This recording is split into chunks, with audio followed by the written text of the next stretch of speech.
આજે જેઠ વદ 12 છે, શુક્રવાર છે, તારીખ 12/6/2026 વર્ષ છે. કારે આપણે એટલે સુધી સત્સંગ કર્યો હતો. નાના નાના પરમહંસોએ પ્રશ્ન ઉત્તર મહારાજે કીધું, પહેલે કીધું જનરલ લો ચાલુ કર્યો. આ બધા પ્રશ્ન મોટા સંતોને બધા સંતોને પૂછીએ છીએ. પછી મહારાજે નાના સંતોની વાત લઈ. સંતો નાના સંતો હોતે કરો. પછી નાના સંતોએ કહ્યું કે મહારાજ વિધિ નિષેધ સાચા છે. કેમ જો સાચા ન હોય તો સ્વર્ગ નરક કોને કહેવાય? પણ આ પ્રશ્નથી કદાચ ભગવાનના ભક્ત સંમત થઈ જાય, પણ જગતના જીવ સંમત ન થાય એનું કારણ છે સ્વર્ગ નરકને માનતા નથી. પછી ક્યાંથી સંમત થાય? સ્વર્ગ નરક શું છે એને જ માનતા નથી તો એ સંમત ન થાય. પણ પછી મહારાજે ઉત્તર આપ્યો એમાં તો ભલભલાને સંમત થવું પડે. શ્રીજી મહારાજે કહ્યું તે સમયે હુંડી લખાતી. હુંડી સમજો છો? ચિઠ્ઠી લખીને આપે કે ફેરણા વ્યક્તિને આપજો, તમને ત્યાંથી પૈસા આપી દેશે. અત્યારે એ પદ્ધતિ છે આંગળીયા પદ્ધતિ. અત્યારે કઈ પદ્ધતિ છે? આંગળીયા પદ્ધતિ છે. તમે અહીંયાથી ખાલી ચિઠ્ઠી લખી નાખો, પછી ભલે તમને દિલ્હીમાં પૈસા જોતા હોય તો એ ચિઠ્ઠી પ્રમાણે પૈસા તમને મળી જાય એ ચિઠ્ઠી પાસેથી. એ વ્યવહાર છે અત્યારે. પહેલે હુંડી લખાતી હતી, પછી ગમે તે હુંડી લખાય તો એ એક ફરા એવું બન્યું, જુનાગઢમાંથી સંઘ જતો હતો, જુનાગઢથી દ્વારકા જતો હતો. હવે દ્વારકા સંઘ જતો હતો એટલે કોઈકે પૂછ્યું, ભાઈ આ પૈસા 700 રૂપિયા છે અને રસ્તામાં જોખમ છે. ત્યારે તો જોખમ હતું ને, અત્યારે તો બધા સિટીઓ ને બધા ગામડાના થઈ ગયા. ત્યારે તો બધું હોટલો ને બધી બની ગઈ રસ્તા ઉપર. ક્યાંક જ ખાલી જગ્યા મળે, બહુ ખાલી જગ્યા ન મળે મેઇન રોડ ઉપર. એટલે કે આ જંગલી પ્રદેશ છે, ઝાડીનો પ્રદેશ છે અને 700 રૂપિયા જેવી રકમ એટલે મોટી રકમ ગણાતી. અત્યારે તો 7 કરોડ 7 લાખથી ઉપર ગણાતી. આ રસ્તામાં જોખમ છે અને ક્યાંક ભરાઈ પડીએ, જો કોઈ હુંડી લખીનારો હોય તો એને આપી દઈએ. એટલે શહેરમાં તો બધા માણસ હાંસી મસ્તી કરનારા ઘણા હોય ને, કાનફૂસિયા. એને કીધું કે હવે ભાઈ એને ભરાવી દો ને નરસિંહ મહેતાને. હવે નરસિંહ મહેતાને બાપલાને કાંઈ રોટલાના ઠેકાણા નહીં, કે નરસિંહ મહેતાને ભરાવી દો જશે હારા. આ લોકોને વિના કારણે હેરાન કરવાનો ધંધો. હવે તમને કંઈક તમારું કંઈ બગાડ્યું હોય, તમારું કંઈ નુકસાન કર્યું હોય તો તમે એને હેરાન કરો બરાબર. એ નરસિંહ મહેતાએ શું નુકસાન કર્યું? મેં કીધું ને, તકલીફ કોને હોય? પત્ની, પડોશીને, પિતરાઈ, આ ત્રણને જ તકલીફ હોય. તમે આગળ વધો એમાં કાં તો પત્ની હેરાન કરે, કાં તો પિત્ર. તમે ગમે એટલું કામ કરવા જતા હો, હાજે આવી જવાનું. શું હાજે આવી જવાનું? રોટલા વગર શું હાજે આવી જાય? તો ટાઈમસર હાજરી આપવાની. બધા મોટા મોટા લાખ રૂપિયાના 2-3 લાખના પગારદાર છે. સ્ત્રી પૂંછડું પકડીને સાંજે પકડી રાખે, આટલા વાગે આવી જવાનું. તમારા ભરોસા નહીં. બોલો.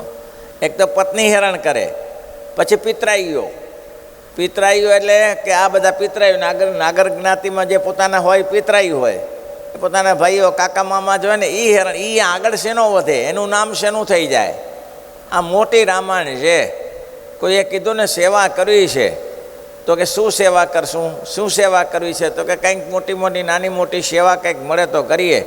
તો કે સેવામાં સેવા સારામાં સારી એ છે તું કોઈને નડીશ નહીં, મોટામાં મોટી સેવા. ભાઈ આપણે કોઈને નડીએ નહીં ને એ મોટામાં મોટી સેવા. કોઈને હેરાન ના કરીએ મોટામાં મોટી સેવા. લેવા દેવા અગર પરેશાન કરીએ તો એ સેવા ના કહેવાય. એટલે નરસિંહ મહેતાનું નામ બતાવ્યું કે હા છે ને અમારા ગામમાં. કોણ છે? શેઠિયો નરસિંહ મહેતા. ચારે બાજુ એની પેઢી ચાલે છે. આ બાપલા ગયા નરસિંહ મહેતા પાસે. નરસિંહ મહેતાને કે શેઠ. તો કે શું ભાઈ બોલો? હું જેનો શેઠ? માગી ખાનારા. અરે બાપા તમે શું માગી ખાનારા? મોટા શેઠિયા તો એવું જ બોલે ને કે કંઈ ન હોય, પોતાની મોટાઈ જરૂર બતાવે. અમારે 700 રૂપિયાની હુંડી લખવી છે ને લ્યો આ 700 રૂપિયા. નરસિંહ મહેતા કે પણ 700 રૂપિયાની મારી કોઈ પેઢી ચાલતી નથી દ્વારકામાં. અરે બધાય જાણે છે તમારી મોટી પેઢી ચાલે છે દ્વારકામાં. તમે ખાલી ભગત ચિઠ્ઠી લખી આપો ને બીજી કર્યા સિવાય, એ તો અમે પૈસા લઈ લઈશું ત્યાંથી. નરસિંહ મહેતા કે હા આવે છે તો આવા દો ને, ત્યારે દ્વારકવાળો જાણે. ત્યારે આપણે તો એની પાછળ છીએ ને, આટલા પૈસા આવી જાય તો આપણે ઘણું બધું કામ થઈ જાય અહીંયા. હે કંઈક ગરીબોનું કામ કરી દઈએ આપણે તો. એ તો બિચારા ભગત પોતે રાખીને શું કરે નરસિંહ મહેતા, તે 700 રૂપિયા લઈ લીધા. હવે નરસિંહ મહેતાની પેઢી શોધતા શોધતા ત્યાં દ્વારકા ગયા. થોડી તકલીફ તો પડી, પણ ભગવાને કર્યું કે મારા ભક્તનું રક્ષણ કરવું એ મારી જવાબદારી છે. એનો જે નિયમ પાળવું તે મારે. ભગવાને પોતે પોતાની પેઢી પધાવી દીધી અને કહ્યું કે આ નરસિંહ મહેતાની પેઢી છે. હા, કેટલા રૂપિયાની છે? તો કે 700 રૂપિયા. હા, લઈ જાઓ તમારા 700 રૂપિયા. તો પેઢી તમે ગમે તે, એ તો ખાલી હંબક માટે લખી આપ્યું, તેમ છતાંય ભગવાને પૂરું કર્યું. તો એ હુંડી તમે જ્યાં લઈ જાઓ. મહારાજ કે અત્યારે હુંડીનો પ્રશ્ન નથી, અત્યારે આંગળી ઓછું કરે. અત્યારે ચેકની વ્યવસ્થા છે, ચેકમાં પૈસા દેખાય છે. શ્રીજી મહારાજે કેવો જડબા તોડ જવાબ આપ્યો.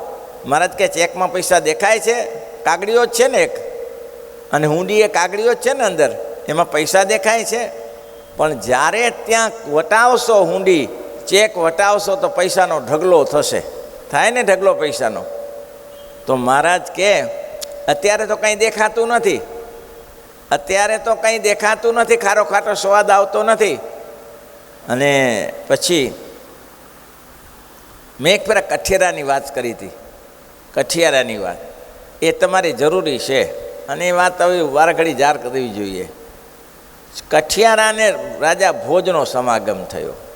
એટલે રાજા ભોજ ત્યાં જતા, મને ઘણો સમય તો ભૂલાઈ જઈ હશે કદાચ વાત. ભોજનો સમાગમ થયો. તમે કંઈક કરો જીવનમાં, કંઈક કરો. અહીંયા એમ કે છે નારદ સુખ સનકાદી કે જે લખ્યું છે ખોટું છે? એને જે શાસ્ત્ર લખાયું છે ખોટું છે? તો કે ના, સાચું જ છે, પણ તમે કરો, બેલેન્સ કરો. એટલે ભોજરાજાએ રસ્તામાં પહેલે તો રાજાઓ ખાનગીરી તે બધા મળવા નીકળતા ને, એકબીજાને મુર્ગિયા શું કહેવાય, પોતાની વિચરણ કરતા, લોકોના સુખ દુઃખને જોતા. ને ભોજરાજા જેવા ભોજરાજા તો બહુ પવિત્ર પુરુષ. એટલે રસ્તામાં ઘોડો લઈને નીકળ્યા. ત્યાં એક કઠિયારો લાકડા કાપતો હતો, અને બહુ મસ્તીમાં લાકડા કાઢતો હતો. કે હારાના લાકડા કાઢે છે એમાં આટલી મસ્તી છે નહીં, આવી મસ્તી તો મને નથી. એમ હું રાજા ભોજ છું, તો એવી મસ્તી તો મને નથી, તો આને એવી મસ્તી ક્યાંથી?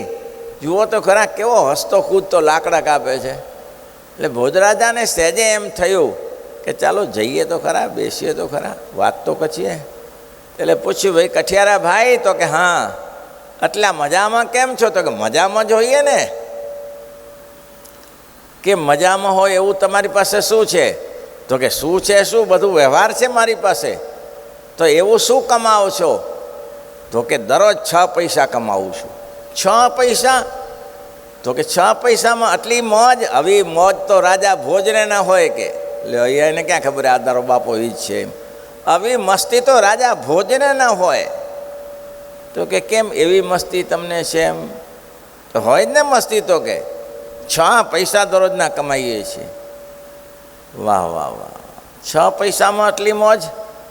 એ ભોજને ના હોય એવી તમને મોજ? તો કે હા હોય જ. ભોજને આવી મારા જેવી મોજ ના હોય.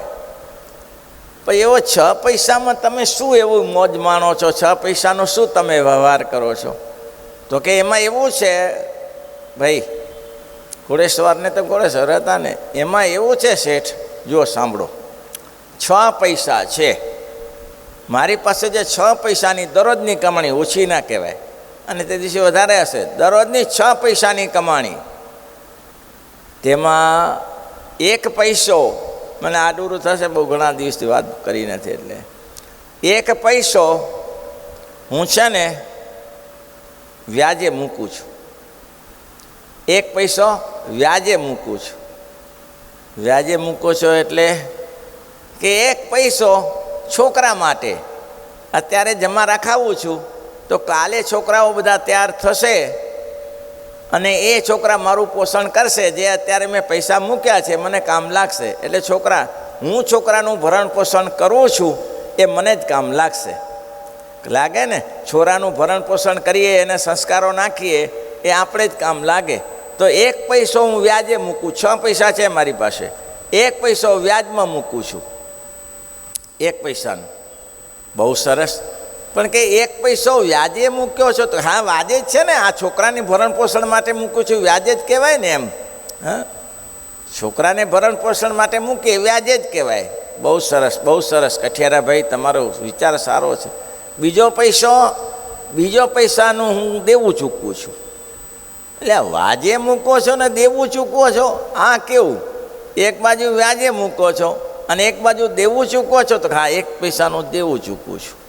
એ કે સમજાણું નહીં કઠિયારાભાઈ. તો કે મારા મમ્મી પપ્પાએ મને મોટા કર્યા અને જે મને આ ધંધા પાણી કર્યા, લગ્ન કરાવી આપ્યા, ખર્ચો કરાવી આપ્યો, એનું મારા ઉપર દેવું હતું ને, એ દેવું હું ચૂકવું છું. એનું મારા ઉપર દેવું છે. 1 પૈસો એના ખર્ચ માટે. વાત મહત્ત્વની એ છે, સંતાનોનું તો દુનિયા આખી પોષણ કરે છે ને. પોતાના સંતાનોને કોણ પોષણ નથી કરતું? ભલભલા પોષણ કરે છે. છોકરાને ભલે કાળો હોય, મસરો ખજૂરીના થળિયા જેવો હોય, તો એનું પાલન પોષણ કરે. નાકમાં વેન્ટિલેટર વહેતું હોય તો એ સાફ કરે, ઝાડા ઉલટી બધું સાફ કરે. એ કચ્છનો એક કાકો કહેતો હતો, કોઈ ઇતિહાસમાં કેવું જોવા નથી મળ્યું કે પોતાની માં છોકરાના 12 ધોતા કંટાળી હોય. બોલો, છોકરાની માં છોકરાના 12 ધોતા કંટાળી હોય એવું ઇતિહાસમાં નથી કોઈ. બોલો, છે ખરેખર? ગમે તેવું છોકરું બગાડે તો માં સાફ કરે છે ને. છોકરું બગાડેલું હોય તો માં રોટલો ખાઈ લે છે. બોલો, ત્યાં બેસીને એને દુર્ગંધ નથી આવતી. એટલે છોકરાનું પોષણ તો દુનિયા આખી કરે છે. એ નવાઈની વસ્તુ નથી. દુનિયા સહેજે થાય છે. પત્નીનું ને છોકરાનું પોષણ તો સહેજે થાય છે. પણ મા બાપની સેવા કરવી એ મહત્ત્વનું છે ને. મા બાપની સેવા અત્યારે નાના હોય ત્યારે, પરણ્યા હોય ત્યાં સુધી કે ગમે તેમ થાય તો આપણે માતા પિતાની સેવા કરવી છે, મા બાપની સેવા કરવી છે. પત્ની આવી ગયા પછી કેવા કિસ્સાઓ બને છે સમાજમાં. કે હમણાં જ ઓનલાઈન ઉપર ચાલતું હતું, જોયું. એક ભાઈ એને મમ્મી પપ્પાને મૂકવા માટે આવ્યા. કે પેલા ભાઈએ કીધું કે તમારે એને અનુકૂળ નથી આવતું? તો કે ના, એનો સ્વભાવ અનુકૂળ નથી ને, એટલે એને અનુકૂળ નથી આવતું. સ્વભાવ અનુકૂળ નથી કે? તો કે ના, મારે 10,000નો પગાર છે, એટલે હું ખર્ચમાં પહોંચી નથી વળતો. ખર્ચમાં નથી પહોંચી વળતા ને? તો કે ના, વચનામૃત મહત્ત્વનું છે. મનન કરો, નિધિધ્યાસ કરો, મૂકો, કાંઈક કરો, આગળ વધશો. મા બાપની સેવાય તમને આગળ કામ કરશે ભાઈ. તો કે એના માટે એ મૂકવા આવ્યા. તો તમે એક કામ કરશો? તો કે હા, મારે તમે 10,000 તમને પગાર મળે છે, એના કરતાં હું તમને 15,000 પગાર આપું અને તમે તમારી મમ્મી પપ્પાની સેવા કરો. બસ અહીંયા રહેશો? રહેશો? તો કે મારે એમાં એવું છે ને. લે, એમાં એવું છે, બોલો 10,000 કમાય છે, આ 15,000 આવે છે વૃદ્ધાશ્રમમાં. આ નારણપુરામાં વૃદ્ધાશ્રમમાં પેલો 10,000 કમાય છે, 15,000 હું તમને પગાર આપીશ, તમને અહીંયા કપડાં આપીશ, તમને રહેવા કરવાની વ્યવસ્થા કરી આપીશ અને તમને જમવાનું આપીશ, 15,000 રૂપિયા કેશ આપીશ. મને નહીં ફાવે. બોલો, નાનો હતો અને કપડાં બગાડતો હતો ત્યારે તારે મમ્મી પપ્પાને નહોતું ફાવતું. ગમે ત્યારે, ગમે તો શિયાળો, ઠંડી હોય, ગરમી હોય અને તું કપડાં બગાડી નાખતો તો ત્યારે ફાવતું હતું? બોલો, વાત આ કઠિયારાની મહત્ત્વની એ હતી કે પોતાના સંતાનોને તો દુનિયા સેવા કરે છે, પણ મમ્મી પપ્પાની, દાદા દાદીની કેટલા જણા સેવા કરે છે? ના રોકાયો. બહુ કહ્યું એને કે ભાઈ મારે જરૂર છે, જરૂર છે. પછી મા બાપ શું બોલ્યા કે એને જવા દો ભાઈ, અમે અમારી રીતે રહેશું. કેમ? એ અમારી જોડે રહેશે ને તોય અમને હખડે રહેવા નહીં દે, અમારી જોડે સેવામાં રહેશે તો હખડા નહીં રહેવા દે. આ નથી બનતું સમાજમાં. મોસ્ટ ઓફ બને છે. કોઈક જ એવા પોતાના સંતાનો છે કે મા બાપને સાચવી રાખે છે. બાકી હું જોઉં છું ચારે બાજુ ગ્રસ્તની હોળી હળગતી જ હોય છે, ગમે તેમ આડું ગમે તેમ કરીને. અને પત્ની આવ્યા પછી મમ્મીની સેવા કરે. નથી આવતું ઓનલાઈન ઉપર ઘણી વાર તો કે વેકેશન છે, હા વેકેશન છે, તો કે મમ્મી આવે છે રોકાવા માટે. તો મમ્મી અહીંયા આવે છે, મને જરાય ન ફાવે, મને ના ફાવે એની જોડે. એના ઠેકાણા બોલવાના નથી, એને બેસવાના ઠેકાણા નથી, એ ગમે તો થૂકી નાખે, બધું મારે સાફ કરવાનું, મને નહીં ફાવે એમ. તો કે પણ તારી મારી નહીં, તારી મારી મમ્મી આવે છે એ તો ભલે આવતી ને, લે એ તો ભલે આવતી, એ તો બધા છોકરા જોડે મિસ થઈ જાય છે ને, બધા જોડે રમવા ગમવા ફરવામાં. પણ એ આપણે પ્રવાસમાં એને ફાવે, વાંધો ના આવે એની જોડે, લે એમાં ફાવે. ભાઈ પોતાના પતિની મમ્મી પતિ એને પિતા જોડે નથી ફાવતું, બાકી આની પોતાની મમ્મી જોડે ફાવે. આ સ્ત્રી માત્રનો સ્વભાવ છે. અને એની પાછળ પુરુષ પણ લટું થઈને બેઠો હોય, તું જેમ કે તેમ. હા, એટલે આ તો જન્મથી આવ્યા છે ને, આ તો હમણાં આવી છે. તો સ્ત્રીઓએ સંભાળવું જોઈએ. આ સારી વસ્તુ નથી. એ કઠિયારાનું દર્શન બહુ સરસ છે કે 1 રૂપિયો હું વ્યાજે મૂકું છું, એટલે કે છોકરાનું ભરણ પોષણ કરું છું, એ મને પછી મળશે. હા, એ પછી મને મળશે, ગમે ત્યારે એ મને પાછું મળશે. મળે નહીં મળે, અત્યારે નહીં મળે, મળે ખરું. આજે નક્કી ના કર્યું, મળે ખરું તમને? ભાઈ મળે નહીં મળે, મળવું જોઈએ પણ મળતું નથી. બહુ વિચારજો, કથા સાંભળનારાએ બહુ વિચારજો. એવું તો શું પાપ, કેટલી મહેનત કરે. ઘણી વાર હું જોઉં છું 2-5 ઘરમાં છોકરા હોય, પતિનું ઠેકાણું ન હોય, તો એ બેન બિચારી ગમે ત્યાંથી આઘું પાછું કરીને છોકરાને કંઈક ને કંઈક રોટલો નાખે છે. હા, મા બાપના ઉદ્કારને જીવ ભૂલી જાય, કયા ખાડામાં જઈને પડશે, ક્યાં જઈને અટકશે. ભગવાન પણ રક્ષણ ના કરે. પેલો ગંગાજીનું દર્શન, પંઢરપુરનું પંઢરીનાથનું દર્શન આપ્યું કે ત્યાંનો વિઠ્ઠલ કરીને હતો, યાત્રાએ જતો હતો, મા બાપની સેવા નહોતો કરતો. તો આપણે દર્શન જાણેલું છે. ગંગા સ્વયં આવીને શેઠીઓ જે યાત્રા કરાવનારા તેને કીધું કે આને તું લઈ જાય ને તારા પાપ બાળી નાખશે, આ પાપ વધારે પુણ્ય બાળી નાખશે. તો કે કેમ? મા બાપની સેવા નથી કરતો અને ગંગા સ્નાન કરવા જાય છે. એ ગંગા સ્નાન કરે, ગંગાજી ઊંધું પડશે, એનું એ ઉલટું, એ ગંગામાં પોતાનું પાપ વધારીને આવશે. અને પછી એને કહી દીધું શેઠિયાએ કે તારે મારી સાથે આવવાનું નથી, તું પાછો ફરી જા. અને એ પાછો ફરી ગયો અને ઇતિહાસ સાંભળ્યા પછી મમ્મી પપ્પાની સેવા કરવા લાગ્યો તો ભગવાન ખુદ આવવું પડ્યું ને. માતા પિતાની સેવાથી ખુદ ભગવાનને આવવું પડ્યું. અને ગુરુની સેવાથી, ચેલાની સેવાથી ગુરુને ભગવાન મળે છે. ભાઈ નિષ્ઠા હોવી જોઈએ તો જ કામ થાય, નહીં તો શું કામ થાય બોલો?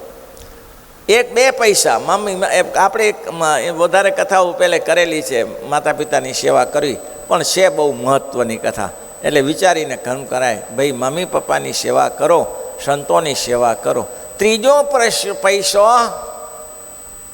હું શું કરું છું?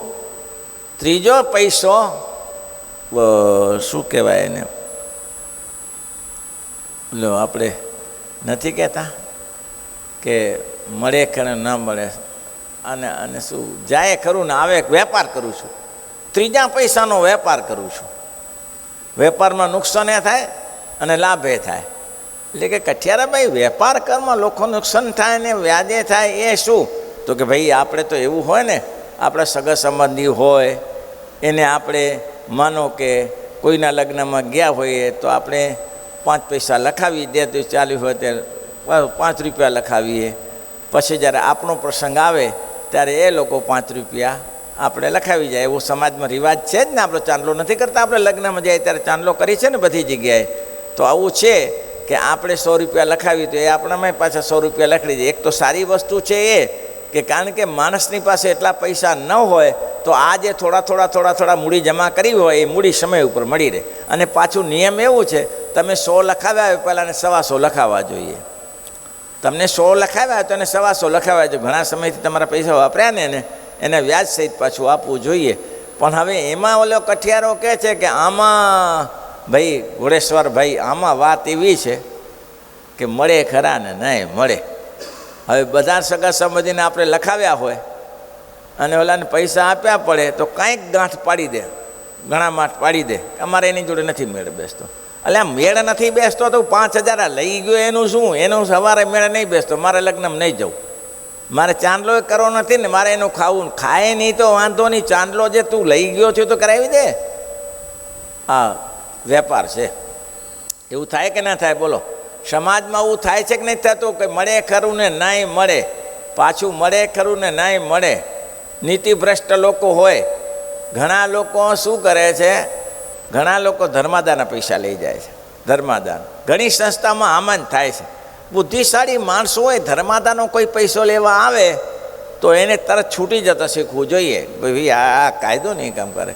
હું ઘણીવાર દૃષ્ટાંત આપું છું કે માતાનું દૂધ પીવા કામ લાગે. સંપ્રદાયમાં તમે રહેતા હો, મંદિરમાં રહેતા હો, તમારી જવાબદારી છે ઠાકોરજીનો થાળ તમે કરી શકો, તમે જમી શકો છો, ભગવાનના મંદિરમાં સેવા કરો છો. પડ્યા હો તો નહીં પાછી આ અધોગતિ ત્યાં થાય છે.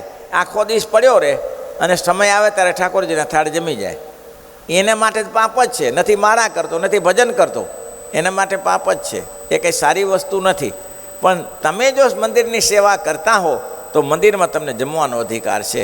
પણ એ જમવાનો અધિકાર છે, પણ મંદિરના પૈસાથી તાકડધીના ના કરાય. મહિના જ તાકડધીના ના કરાય. એટલે માતાનું દૂધ સ્તનપાન કરવા કામ લાગે, પણ ડોલ ભરીને વેચવા કામ ના લાગે. એ માતાના દૂધ માટે યોગ્ય નથી. સ્તનપાન કરી શકો છો, વેચી ના શકો તમે. આ વસ્તુ સમજી રાખજો. એટલે કે છે હું વેપાર કરું છું, પણ હંમેશા ક્યારે નિમક. તમે જો આગળ વધવું હોય જીવનમાં, તમારા વચનના પાકા રહો. આગળ વધવું હોય, તમને એમ થાય મારે પ્રગતિ કરવી છે, એક ફરા બોલી ગયા પછી બીજું ના બોલાય. એક ફરા બોલી ગયા આમ કરી દઈશું, વાંધો નહીં, પછી તમે બીજું ના બોલી શકો. બીજી બોલી શકો એ તમારી વાણી. વચસી એકમ મનસી એકમ કર્મણી એકમ મહાત્માનમ.